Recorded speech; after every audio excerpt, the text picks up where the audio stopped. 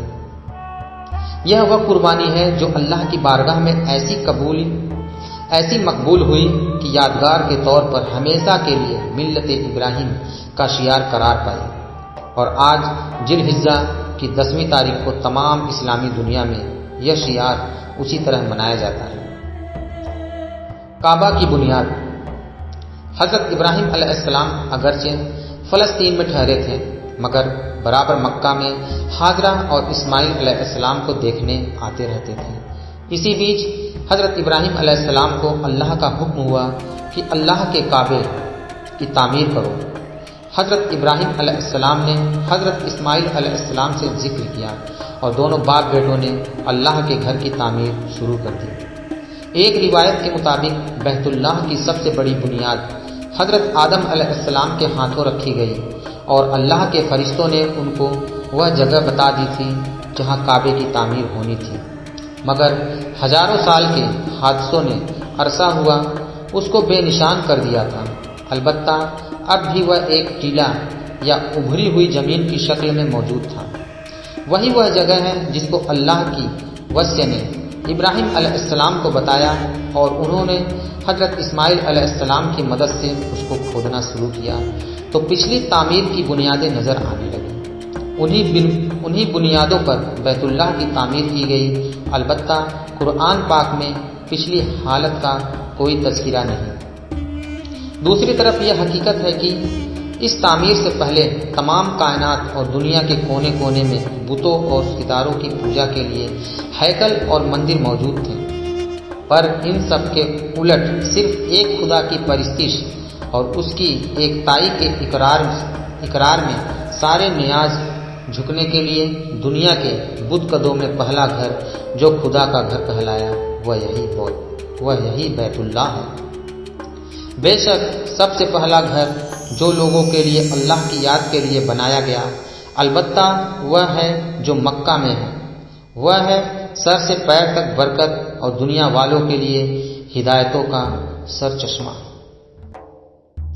اسی تعمیر کو یہ شرف حاصل ہے کہ حضرت ابراہیم علیہ السلام جیسا جلیل القدر پیغمبر اس کا معمار ہے اور اسماعیل علیہ السلام جیسا نبی و ذبیح اس کا مزدور باپ بیٹے برابر اس کی تعمیر میں لگے ہوئے ہیں،